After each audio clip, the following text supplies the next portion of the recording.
नमस्कार, मनीषा पाटील रेसिपीमध्ये आज आपण पारंपरिक पद्धतीची रेसिपी पाहणार आहोत। तर ही पारंपरिक पद्धतीची रेसिपी म्हणजे गुळाच्या गोड पुऱ्या आज आपण बनवणार आहोत।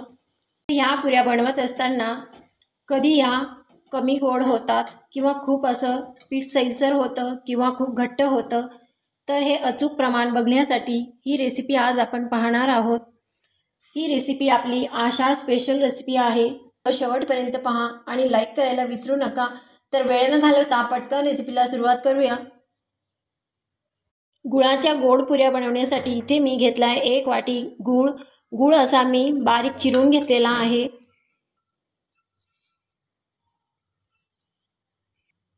1 वाटी गुळासाठी आपल्याला 1 वाटीच पाणी घ्यायचं आहे। आता आपल्याला हा गूळ मीडियम गॅसवर चमच्याच्या सहाय्याने असं सतत हलवत विरघळवून घ्यायचा आहे। तुम्ही बघू शकता अगदी 2 ते 3 मिनिटात आपला गूळ पूर्णपणे विरघळला गेलेला आहे।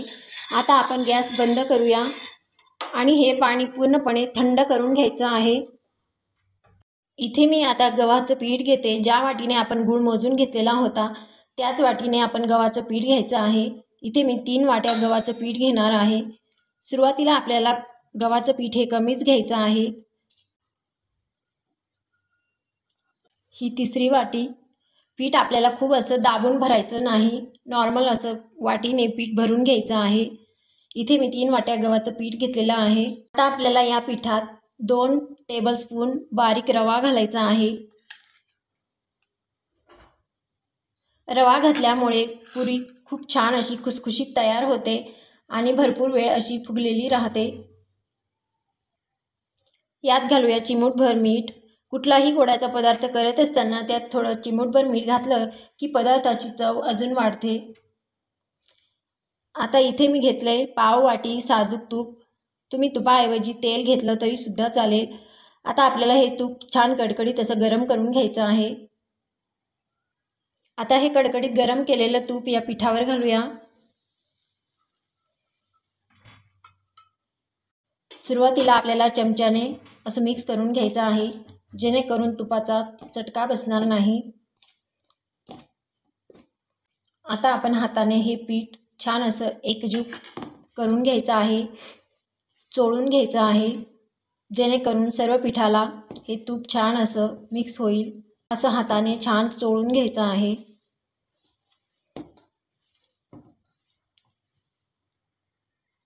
आपल्या तुपाचं मोहन या पिठाला बरोबर झालं की नाही ते कसं ओळखायचं? सर्व तूप छान असं मिक्स झालं की या पिठाचं असं मूठ दाबून बघायची। मूठ वळाली की समजायचं आपलं मोहन बरोबर झालेलं आहे। आता आपण यात गुळाचं पाणी गाळून घेऊया। चाळणीने चाळून घ्यायचं आहे, जेणेकरून गुळातला घाण कचरा बाजूला होईल।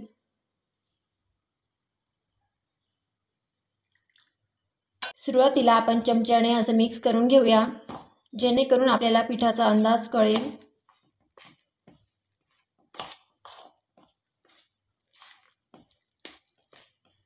आपल्याला हे पीठ खूप असं सैलसर किंवा खूप असं घट्ट मळायचं नाहीये। अगदी रोजच्या पोळ्यांसाठी जी कणिक मळतो अगदी तशीच मळायची आहे।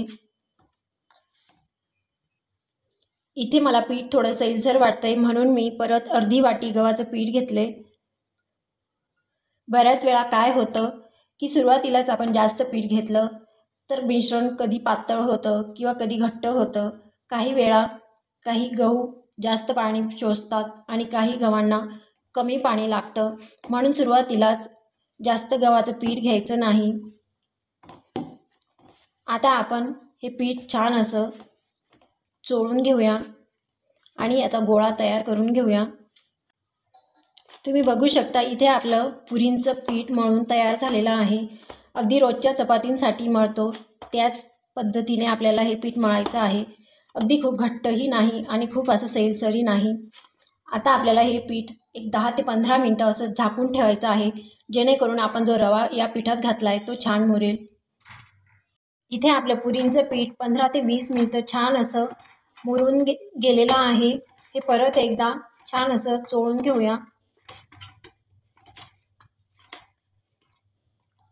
आता आपण याचे छोटे गोळे तयार करून घेऊया। आपण चपातीसाठी जो गोळा घेतो त्यापेक्षा थोडा मोठा गोळा घ्यायचा आहे। इथे मी एवढा गोळा घेतलेला आहे। आकाराची अशी ही पोळी आपल्याला लाटून घ्यायची आहे। अगदी खूप पातळही नाही आणि खूप जाडही नाही, अशी ही पोळी आपल्याला लाटून घ्यायची आहे। ही पोळी लाटताना आपल्याला पीठ किंवा तूप किंवा तेल लावायची गरज भासत नाही। अशा पद्धतीने ही पोळी आपल्याला लाटून घ्यायची आहे। अशा पद्धतीने इथे मी पोळी लाटून घेतलेली आहे।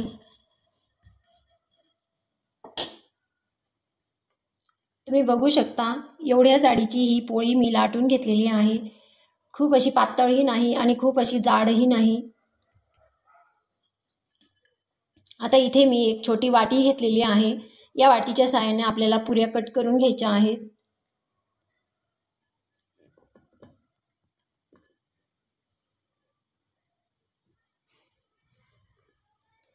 अशा पद्धतीने वाटीच्या साहाय्याने आपल्याला पुऱ्या कट करून घ्यायच्या आहेत।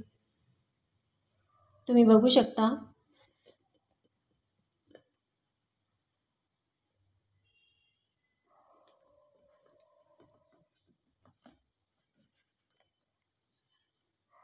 एका याच्यात आपल्या बरोबर 4 पुऱ्या निघालेल्या आहेत।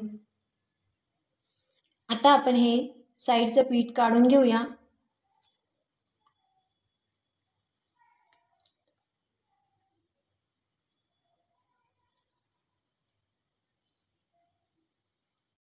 अशाच पद्धतीने इथे मी सर्व पुऱ्या लाटून घेते। इथे मी सर्व पुऱ्या लाटून घेतलेल्या आहेत। इथे मी कढईत तेल गरम करायला ठेवलंय। तेल आपल्याला छान कडकडीत गरम करून घ्यायचं आहे। तेल गरम झालं की नाही ते कसं ओळखायचं? छोटा पिठाचा गोळा तेलात सोडायचा, तो पटकन वरती आला की समजायचं आपलं तेल छान तापलेलं आहे।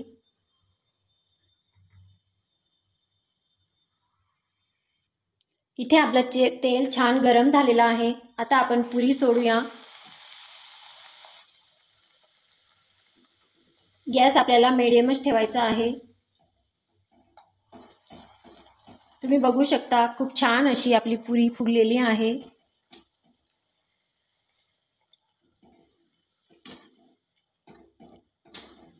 कलर सुद्धा खूप सुंदर आलेला आहे, तुम्ही बघू शकता। तुम्हाला परत एक दुसरी पुरी तळून दाखवते।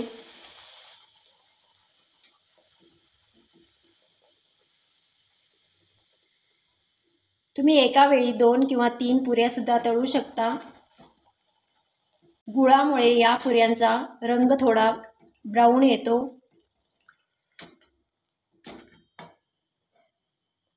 तुम्ही बघू शकता खूप छान अशा पुऱ्या आपल्या इथं तयार झालेल्या आहेत। अगदी खुसखुशीत पुऱ्या तयार झालेल्या आहेत। अशाच पद्धतीने इथे मी सर्व पुऱ्या तळून घेते। तुम्ही बघू शकता इथे मी सर्व पुऱ्या तळून घेतलेल्या आहेत। अगदी खुसखुशीत अशा पुऱ्या तयार झालेल्या आहेत। या पुऱ्या तुम्ही एकदाच बनवून ठेवल्या तर 7 ते 8 दिवस आरामशीर टिकतात। तर तुम्हाला आजची रेसिपी कशी वाटली ती कमेंट करून नक्की कळवा। रेसिपी आवडल्यास प्लीज एक लाईक करा। तुमच्या मित्रमैत्रिणी आणि नातेवाईकांसोबत जास्तीत जास्त शेअर करा। चॅनलवर नवीन असाल तर सबस्क्राईब करा। पुन्हा भेटूया अशाच एका छानशा रेसिपीसोबत। धन्यवाद।